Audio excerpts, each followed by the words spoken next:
ہاں غلام تھے بیچارے یا نوجوان تھے. نوجوانوں پر بزرگوں کو خود ہی حق حاصل ہوتا ہے جو چاہے کرے.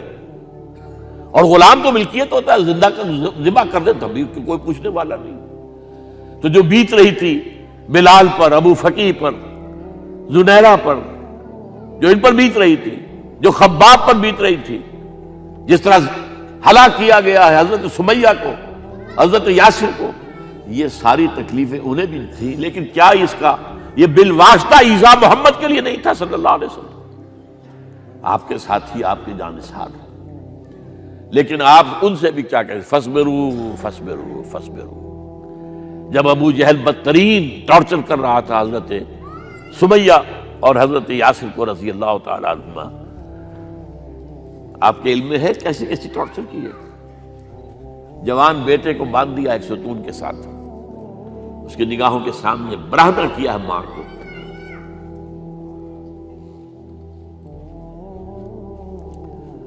ہاتھ میں ایک مورتی ہے, جب تنگ آ گیا ستا کر تنگ کر کے مار مار کے حضرت سمیہ ٹس سے مس نہیں ہو رہی. کہتا ہے تم ایک دفعہ کہہ دو سمیہ کہ ہاں اس مورتی میں بھی کچھ ہے, میں تمہیں چھوڑ دوں گا. انہوں نے تھوک دیا, برچھا مارا ہے شرمگاہ کے اندر.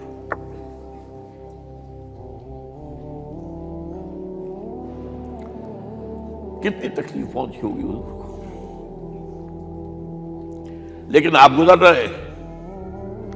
اصبروا یا آل یاسر فإن موعدکم الجنہ.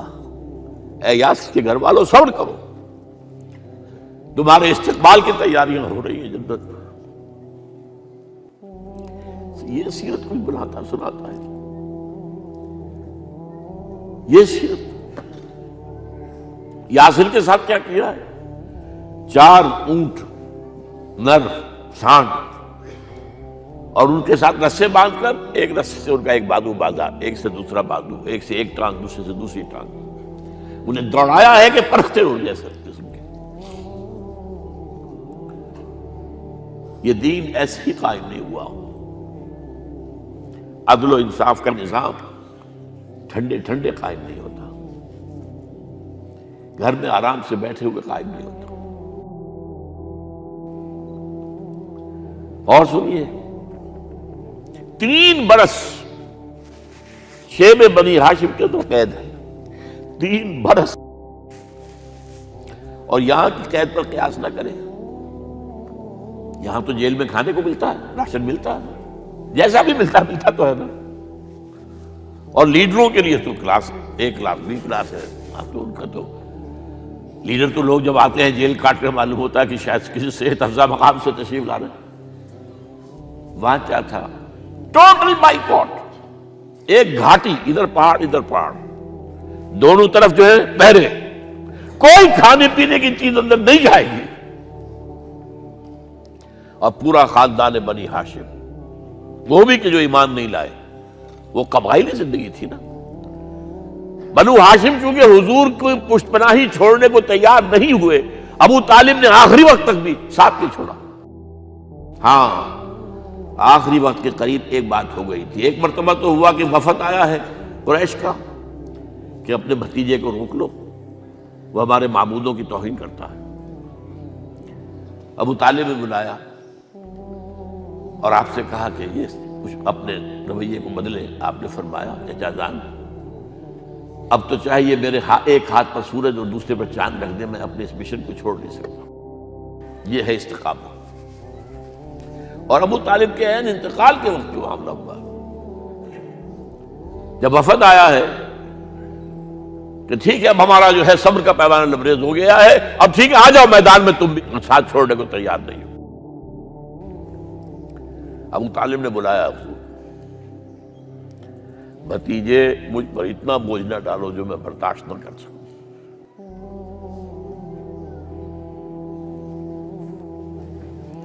حضور کی آنکھوں میں آنسو آ گئے. چچا جان اب تو یا یہ بات بری ہوگی یا میں اپنے آپ کو ختم کر دوں, اسی میں ختم ہو جاؤں. بہرحال شیب بنی ہاشم میں 3 برس اس حال میں گزرے ہیں ٹوٹل بائیکاٹ، کوئی کھانے پینے کی نہیں۔ کچھ لوگ تھے شریف النفس، مثلا حکیم بن حزام تھے رضی اللہ تعالیٰ، اور بعد میں ایمان لے آئے۔ حضرت خدیجہ کے وہ رشتے دار تھے، وہ پہاڑ پر چڑھ کر ایک طرف سے رات کی تاریکی میں، دونوں دروازے تو بند ہیں، پہاڑ پر چڑھ کر چوٹی سے نیچے اتر کے کوئی چیزیں کھانے پینے کی دے آئے تو دے آئے، بس صلی اللہ علیہ وسلم۔ کوئی اور ایک آدھ ہوگا ایسا۔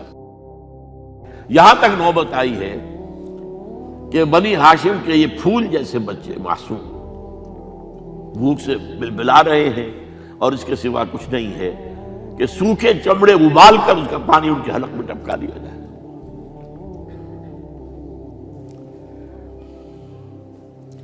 اور جو ہوا وادی طائف میں، جب مکے والوں نے فیصلہ کر لیا کہ آپ قتل کر لو، ابو طالب بھی فوت ہو چکے ہیں، اب کوئی اندیشہ نہیں، کوئی خانہ جنگی شروع نہیں ہوگی، کوئی انٹرا ٹرائبل وار نہیں ہوگی، تو آپ طائف گئے ہیں۔ شاید وہاں کے 3 سردار تھے بڑے، اور یہ طائف اصل میں قریشی کا سمجھیے کہ یہ ان کا گرمیوں کا یہ صحت افزا مقام تھا۔ یہ تمام جو سردار تھے مکے کے، ان کی جائیدادیں وہاں تھی، باغات تھے، اور وہاں کے بھی 3 سردار تھے، تو شاید ان میں سے کسی کو اللہ توفیق دے دے۔ وہاں گئے ہیں اور صرف ایک ساتھ ہیں، حضرت زید بن حارثہ، حضرت ابو بکر بھی ساتھ نہیں، سائے کی طرح ساتھ رہنے والا بھی ساتھ نہیں تھا۔ وہاں جا کر جو آپ نے تینوں سے بات کی ہے، تینوں نے وہ باتیں کہی ہیں جو کلیجے کو چیر جائیں۔ تمہارے سوا کوئی اللہ کو نہیں ملا تھا رسول بنانے، جاؤ چلے جاؤ۔ ایک کہتا ہے فوراً چلے جاؤ یہاں سے، اس لیے کہ ہو سکتا ہے کہ تم سچے ہو تو کہیں میں تمہاری توہین نہ کر دوں، اور یہ بھی ہو سکتا ہے تم جھوٹے ہو تو جھوٹے کو میں منہ نہیں لگانا چاہتا۔ 3 دن کی یہ سختی، اور اس میں کیا ہو رہا ہے، اسٹریٹ ارچنز جو کہلاتے ہیں ہمارے یہاں، ٹھوکرے گلیوں کے، انہیں اشارہ کر دیا ذرا ان کی خبر لو، اب وہ پتھراؤ کر رہے ہیں۔ جیسے ہمارے ہاں کوئی آ جاتا ہے، کوئی نیم پاگل یا کوئی اور کسی طرح کا مست قسم کا آدمی، اور اس کے اوپر چھوکرے چاروں طرف ہوں اور ستا رہے ہوں، یہ نقشہ تھا، اور طائف کی گلیاں تھیں، اور محبوب رب العالمین تھے۔ ادھر سے پتھر آ رہے ہیں تو زید بن حارثہ رکاوٹ بن گئے ہیں، لیکن پیچھے سے آ رہے ہیں، وہ کیسے روکیں گے؟ پیچھے جاتے ہیں تو ادھر سے آ رہے ہیں۔ جسم لہو لہان ہے، خون رس رس کر زخموں سے جوتیوں میں آ کے جم گیا ہے۔ پھر وہاں سے آپ نکل کر گئے ہیں، ایک باغ میں تھوڑی سی پناہ لی ہے تھوڑی دیر کے لیے، جوتے بڑی مشکل سے اترے ہیں، خون جمع ہوا، اور وہ جو پھر دعا نکلی ہے آپ کے، وہ کلیجے کو چیر جانے والی ہے۔ اللہم الیک اشکو ضعف قوتی وقلت حیلتی وحوانی علی الناس، اے اللہ تیری جناب میں فریاد لے کر آیا ہوں، اپنی قوت کی کمی کا، اپنے وسائل کی کمی کا، اور لوگوں میں جو رسوائی ہو رہی ہے، الی من تکلنی الی بعید یتجہمنی او الی عدو ملکت امری، مجھے کس کے حوالہ کر دیا ہے، مجھے دشمن کے حوالے کر دیا جو چاہے میرے ساتھ کر گزرے۔ فریاد ہے کہ نہیں؟ بڑی زوردار فریاد ہے، بڑی زوردار، لیکن پھر مقام عبدیت کا ظہور ہوتا ہے۔ ان لم یکن علی غضبک فلا ابالی، اے اللہ اگر تو ناراض نہیں ہے، مجھے اندیشہ یہ ہو گیا کہ کہیں تو ناراض تو نہیں ہو گیا ہے، کہیں تو نے میرا ساتھ تو نہیں چھوڑ دیا ہے۔ اگر تو ناراض نہیں ہے تو مجھے کوئی پرواہ نہیں، جو ہو سو سر تسلیم خواہ میں جو مزاج یار میں آئے۔ واپس آئے ہیں تو مکے میں داخل نہیں ہو سکتے تھے، وہاں تو قتل کا فیصلہ ہو چکا۔ باہر ہی آپ نے ڈیرا لگایا، زید بن حارثہ کو بھیجا، فلاں شخص کے پاس جاؤ کہ تم اگر امان میں لے لو محمد کو تو محمد آ جائیں، تمہیں تو میری یہ پوزیشن نہیں ہے، میں قریش کے مقابلے میں امان نہیں دے سکتا۔ دوسرے کے پاس بھیجا، اس نے بھی کچھ ایسے جواب دے دیا۔ تیسرے کے پاس جب گئے حضرت زید، مطعم بن عدی، اس نے کہا ٹھیک ہے، میں امان دیتا ہوں محمد کو، وہ آ جائے مکے میں۔ حضور سے آگے کہا، حضور نے فرمایا نہیں جا کر کہو، آ کر لے کر جا۔ کیوں؟ کیا پتہ اچانک جو ہے میرے داخل ہوتے ہی کوئی مجھ پر حملہ کرے، قتل کر دے۔ وہ تو یہ کہہ سکے کہ ہمیں کیا پتہ تھا کہ مطعم نے جو ہے امان دی ہے، I never knew it۔ اب یہ قبیلے کے اندر یہ ہوتا تھا کہ ایک نے امان دے دی، سب کی طرف سے امان۔ لہذا حضور نے فرمایا آ کر لے کر جاؤ۔ وہ اپنے 6 بیٹوں کو ہتھیار سجا کر لے کر آیا ہے اور پھر لے کر گیا حضور کو، کہتا ہوا گزر رہا ہے راستے میں، لوگوں سن لو محمد میری امان میں ہے صلی اللہ علیہ وسلم۔ اس لیے آپ کو مکے کے اندر پھر 2-2.5 سال مزید رہنے کا موقع ملا ہے، اور اتنا بڑا احسان آپ نے مانا پھر مطعم بن عدی کا کہ غزوہ بدر میں جب 70 اسیر تھے قریش کے حضور کے پاس، تو آپ نے فرمایا تھا کہ اگر آج مطعم زندہ ہوتا اور وہ سفارش کرتا تو میں ان سب کو چھوڑ دیتا بغیر کسی فدیے کے۔ بہرحال یہ چند باتیں میں نے آپ کو بتائی، باقی تو یہ کہ غار ثور ہے کیسی کیسی، اور پھر غزوہ بدر سے پہلے کی رات ہے، اور وہ آپ کا زندگی کا طویل ترین سجدہ ہے اس میں، جہاں تک یہ الفاظ بھی آپ نے کہہ دیا، اللہ اگر کل یہ جو 313 یہاں جمع ہیں اگر یہ ختم ہو گئے تو پھر قیامت تک تیرا نام لینے والا کوئی نہیں ہوگا، میں آخری رسول اور میری یہ 15 برس کی کمائی ہے۔ اس وقت کہا حضرت ابوبکر نے، وہ پیردار کی حیثیت سے کھڑے تھے، کہ حسبک حسبک حضور بس کیجئے بس کیجئے۔ بہرحال بدر ہے، احد ہے، زخمی ہوئے ہیں، دندان مبارک شہید ہوئے ہیں، خون اتنا بہا ہے کہ بے ہوش ہو گئے ہیں، اور خبر اڑ گئی ہے کہ آپ شہید ہو گئے۔ یہ سب کچھ، اور سب سے بڑھ کر حمزہ کی لاش سامنے آئی، کیسی لاش، ناک کٹی ہوئی ہے، کان کٹے ہوئے ہیں، پیٹ چاک کر کے کلیجہ چبایا ہوا ہے، کس طرح برداشت کیا ہوگا آپ نے؟ اپنے اوپر تاری کر کے دیکھیں، یہ حمزہ کون ہے؟ چچا ہے، دودھ شریک بھائی ہے، خالہ داد بھائی ہے، ساتھ کا کھیلا ہوا ہمجولی ہے، اور اس کی لاش ہے۔ جو قلب اطہر پر بیت رہی تھی وہ مدینے میں آ کر ایک بڑا ماحول بدلا ہوا تھا، تب وہ بات سامنے آ گئی۔ جب آپ مدینے واپس تشریف لائے ہیں تو ظاہر بات ہے کہ زیادہ انصار کے لوگ تھے جو شہید ہوئے تھے۔ بدر میں مہاجرین تو میرے خیال ہے 1/4 تھے نمبر کے اندر، 3/4 تو انصاری تھے۔